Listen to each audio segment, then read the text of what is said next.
Today, I'd like to talk about Navin, the New York of Meath.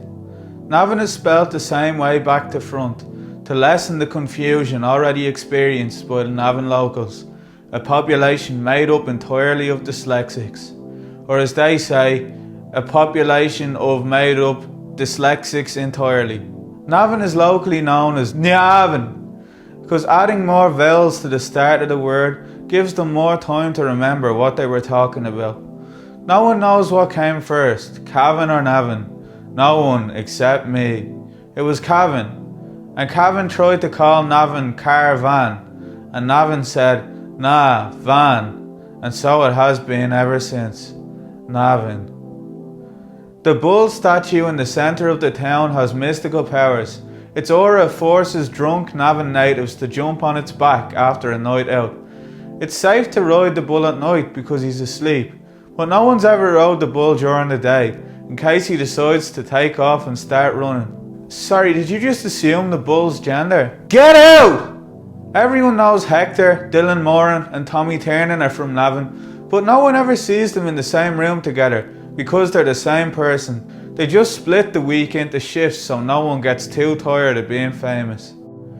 Pierce Brosnan is from Navin too. He's made it his life mission to try to deny it, even going as far as becoming James Bond, which as everyone knows is the exact opposite of Navin. The Navin shopping centre is a black hole that keeps the Navin natives in a perpetual state of not knowing what shops to go into before walking into Tesco and then going home. This shopping centre has a maze in it, but ironically enough, I've never seen it because it's really hard to find. The locals of Navin famously replaced Catholicism with their new religion, Navanism, the sacred worship of the NX bus. This was a godsend to the Navin natives because it went straight from Navin to the city centre without any stops in between, meaning they wouldn't have to mix with anyone that's not from Navin. Despite its name, the Solenoid Club in the basement of the New Grange closed its doors a few years ago due to a lack of lighting and everyone accidentally spilling drinks on each other.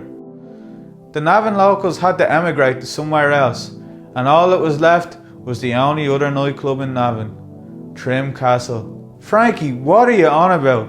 It was the Palace. Oh yeah, I always get those two mixed up. The Palace nightclub was the meeting spot for the young adults of Navin who wanted to be on Love Island, but the furthest they ever got was Nobber's Got Talent. The bouncers in the Palace were always known for being friendly. Some say they put the pal in Palace. Most people endured the Palace just to go to the valley after it, where they'd slump outside drooling into a garlic cheese chips while howling at the moon and drunkenly cursing God for the futility of existence. The Ramparts is a fragile ecosystem, home of the COVID joggers and underage nagging drinkers alike, along with a sprinkling of full-time alcoholics. The underage nagging drinkers judge the joggers and the alcoholics, not knowing in 10 years' time they'll be one or the other. The Ramparts is the only place in Navin where you'll find people trying to improve their lives right next to people who are actively trying to destroy themselves. The Ramparts is all flat land, but no one noticed how pointless the name was because no one in Navin knows what the word Ramparts means.